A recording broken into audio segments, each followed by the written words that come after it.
Et si jamais tu te demandes, c'est fait par Binge Audio.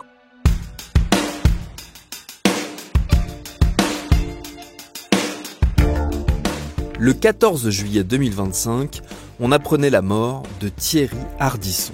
Alors au-delà de l'ironie de voir celui qui était un royaliste convaincu disparaître le jour où on célèbre l'avènement de la République, c'est surtout l'avalanche de commentaires énamourés qui nous a frappés. Certes, c'est l'usage de dire du bien des morts. Même s'ils n'ont pas été des anges, on leur trouve toujours des qualités, des singularités, des fulgurances. Et Ardisson en a eu, c'est indéniable. Pubard reconverti en animateur télé, il a changé les codes, il a marqué les esprits, il a fasciné autant qu'il a agacé. Au point qu'on voudrait désormais faire de lui le symbole d'un monde plus libre, où on pouvait jouir sans entrave et dire ce qu'on pensait sans craindre de se voir attrapé par le col. C'est oublié un peu rapidement qu'Ardisson, c'est surtout l'un de ceux qui ont fait de la télé ce qu'elle est aujourd'hui, à savoir un univers où on mélange people et politique, où la petite phrase vaut tous les longs discours, où la polémique, le clash ont remplacé toute forme de débat. Sans Thierry Ardisson, pas de Cyril Hanouna. D'ailleurs, ce dernier, après bien des accrochages, a salué la mémoire de son auguste prédécesseur à l'annonce de sa mort. Comme quoi. Cette filiation télévisuelle, on vous l'avait racontée dans un épisode écrit par David Carzon que je vous propose de réécouter. Je suis Thomas Rozek et vous écoutez Programme B.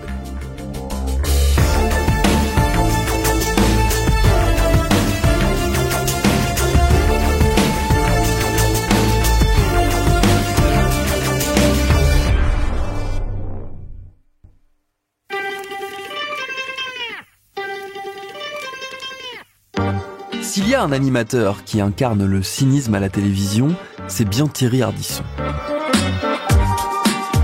Venu à la fois de la pub et des années 80, il n'a pas inventé que des concepts télévisuels. Il a institutionnalisé le rôle de l'animateur roi, celui qui compte plus que ses invités, celui que doivent servir ses invités. Ils sont ses sujets et à ce titre, il a le pouvoir de faire ce que bon lui semble. Si rien ne prédestinait Ardisson à faire de la télé, il n'y a rien d'étonnant à ce qu'il ait épousé cette époque faite de provocations gratuites. Il faut dire que quand il arrive dans le monde de l'audiovisuel, l'époque est au consensus mou, avec des animateurs comme Michel Drucker ou Jean-Pierre Foucault. Pour conjuguer le bonheur sur tous les tons, pour une soirée de bonne humeur et de chansons, un sacré plateau signé Jean-Pierre Foucault. Tout est lisse, produit, encadré, il n'y a pas de place pour l'inattendu.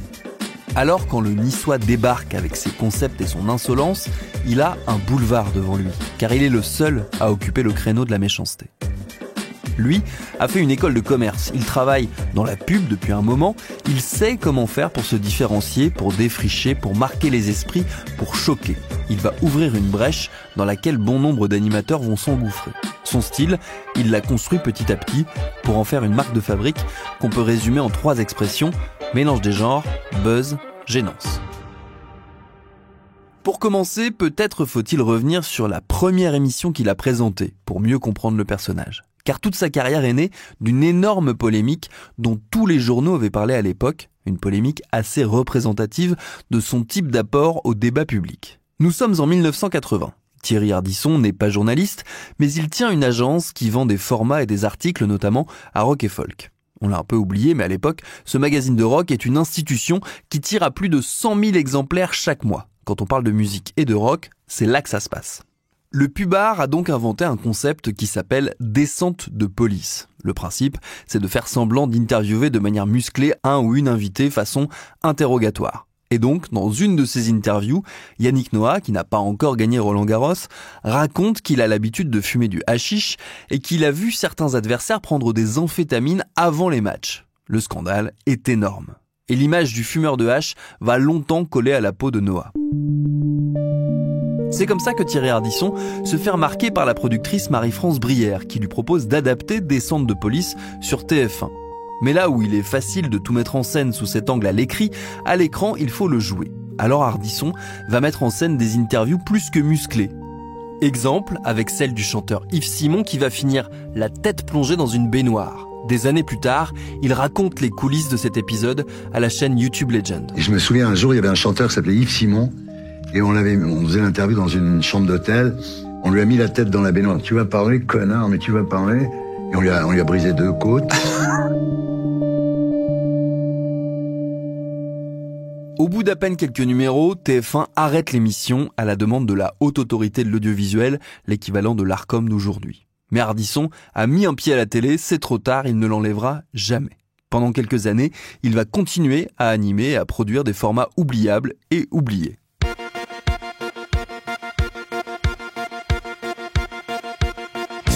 Et voici qu'en 88, il propose une émission qui va devenir culte. Elle ne dure que 2 saisons et elle s'appelle Lunettes Noires pour Nuit Blanche.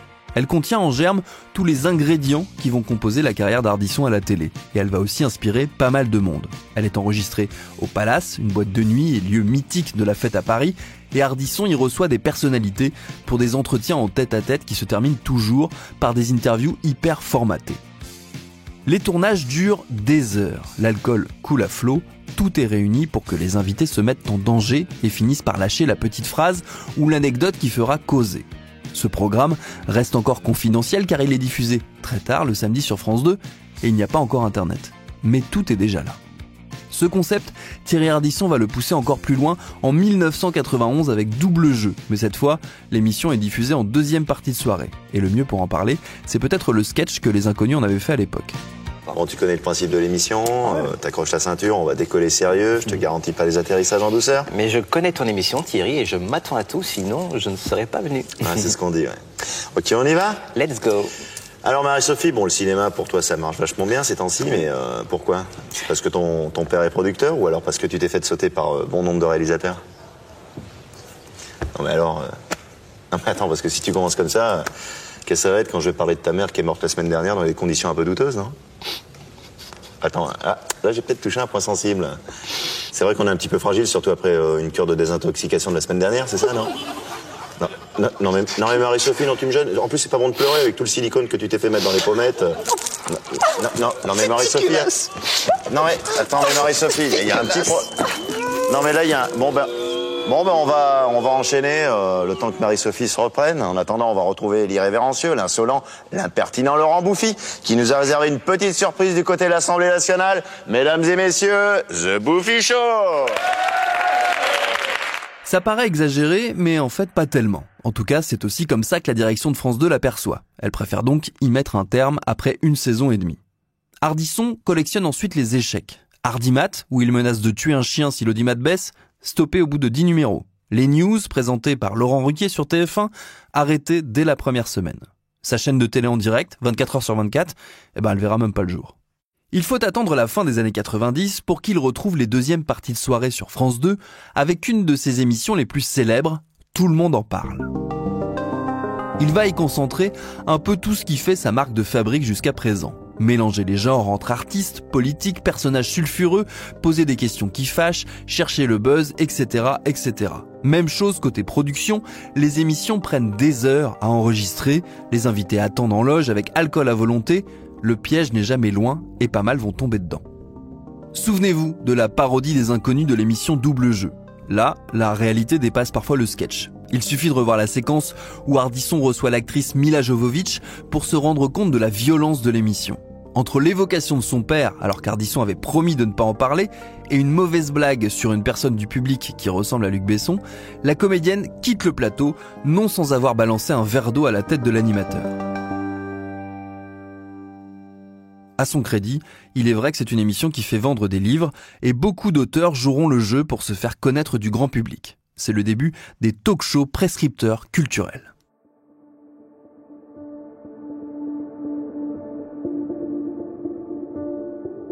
Ardisson est aussi un des premiers à ouvrir la porte en grand aux complotistes, avec l'argument qu'il arrange bien, celui de la liberté d'expression.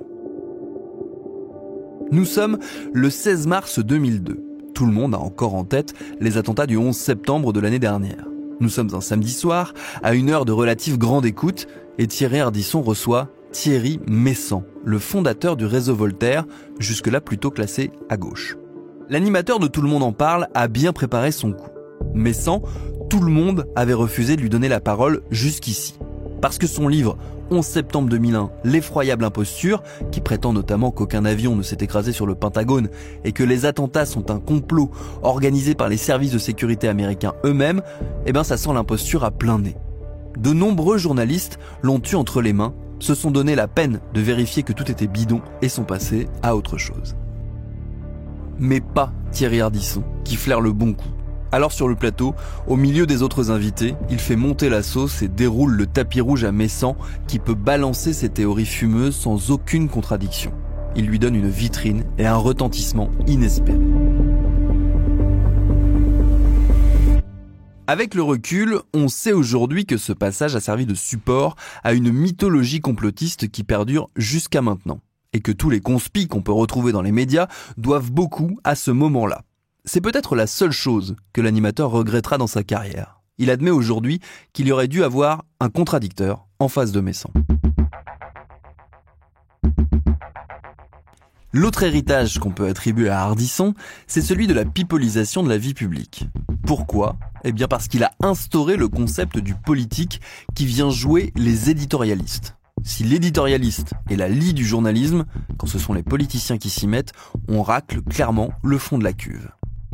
On peut rappeler un de ses premiers faits d'armes. En mars 2001, il pose à Michel Rocard une question devenue tristement célèbre. Est-ce que sucer, c'est tromper ? Une petite phrase étudiée depuis par les chercheurs qui travaillent sur la pipolisation de la politique comme une sorte de Big Bang en la matière. Par la suite, on a fini par avoir l'habitude de croiser des personnalités politiques sur les plateaux des chaînes d'infos venir commenter l'actualité ou dans des émissions de divertissement pour vendre un livre ou un futur scrutin. L'étape suivante, ça a donc été le rond de serviette du politique dans des talk-shows. Résultat, en 2017, dans Les Terriens du dimanche, Raquel Garrido de la France Insoumise intègre la bande des chroniqueurs d'Ardisson. Elle s'y fera un nom, et la télé une habitude de ses nouveaux commentateurs. Pas étonnant donc aujourd'hui de retrouver Ségolène Royal chez Hanouna. Il y a forcément du Ardisson chez Hanouna. Et ce qui relie les deux hommes, c'est le pouvoir qu'ils ont ou ont eu entre leurs mains. Thierry Ardisson a inventé une nouvelle manière de faire de la télévision. Et il le sait. Il a eu une influence dont on ressent encore les effets aujourd'hui, et il le sait. Il a animé et produit sur toutes les chaînes un nombre incroyable de programmes. Il a découvert et poussé bon nombre d'animateurs, d'animatrices, de chroniqueurs, chroniqueuses, humoristes. Laurent Baffy, Christine Bravo, Laurent Ruquier, Maïté Nabiraben, Frédéric Becbédé, Cad et Olivier, Gaspard Proust, etc., etc. Tout ça, il le sait, il en est fier. Rien d'anormal. Mais à la télévision, à force d'occuper le haut de l'affiche, de faire et défaire des carrières, on finit par se croire éternel. À force de vouloir incarner une époque, on finit par oublier qu'elle devient le passé. Et ça finit par se voir quand on s'accroche trop à ce passé. Pour Ardisson, ça s'est produit un soir de novembre 2017. Il reçoit alors Squeezie, qui est déjà le plus gros youtubeur français, et sous des allures fielleuses, il passe l'interview à lui signifier son mépris pour ce qu'il est et ce qu'il représente. En lui demandant si ses fans vont acheter son livre pour s'en servir comme d'un tapis de souris, ou si son livre s'appelle « Tourne la page » pour aider ses abonnés à savoir quoi faire avec. Bref, en insinuant qu'ils sont tous débiles. Ce faisant, il cherche à tout prix à défendre un média télé déjà dépassé par Internet. Mais ça se voit. Déconnecté du présent et le passé qui charrie quelques souvenirs boueux. Ainsi, une séquence est venue ramener Ardisson à son époque, celle à laquelle on fait référence pour dire que c'était mieux avant. Elle date de 1995, on y voit Ardisson donc, et Frédéric Becbédé plaisanter lors d'une soirée avec Gabriel Matzneff à propos de relations sexuelles avec des mineurs. On va toucher Gabriel avec une gamine de 12 ans et demi. Et nous, on va aller voir des putes de 62 ans. Pourquoi on ne ferait pas l'inverse? Pour une fois. Vrai, là. On devrait intervenir. On toucherait avec des gamines de 12 ans et demi et lui, il irait avec des... Cette séquence raconte parfaitement cette période où on aimait jouer avec le trouble sans y voir de problème, où on croyait que tout était permis. Mais à force de croire qu'on est toujours le parrain, on finit aussi par se retrouver avec un poignard dans le dos. C'est ce qu'il s'est passé avec Cyril Hanouna. C'est d'ailleurs toujours ce qu'il se passe avec Cyril Hanouna, qui cherche l'approbation de ses pairs avant de vouloir les enterrer vivants.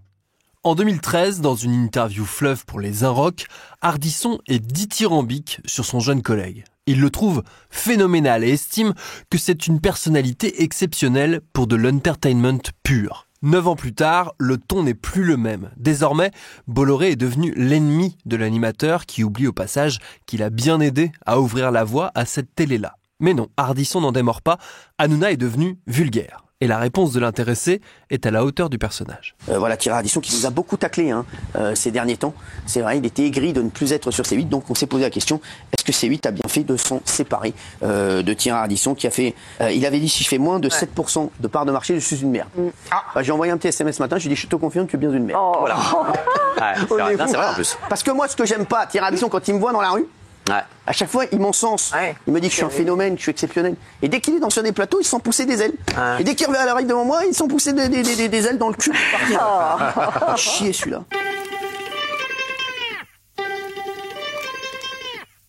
Clairement, l'élève a dépassé le maître, désormais retiré du petit écran. Enfin, presque retiré. Après plusieurs échecs, dont la cataclysmique émission Hôtel du Temps, avec des interviews de gens morts aux confins de la gêne, Ardisson ne fait plus de télévision à la télévision. Mais il fait de la télévision sur Internet. Il gère en effet ses propres archives qu'il organise et diffuse même sous forme de flux. Du Ardisson en perfusion permanente. En quelque sorte, il est le gardien de sa propre mémoire, le narrateur de sa propre histoire. Il vaut peut-être mieux, effectivement, que ce soit lui qui l'écrive.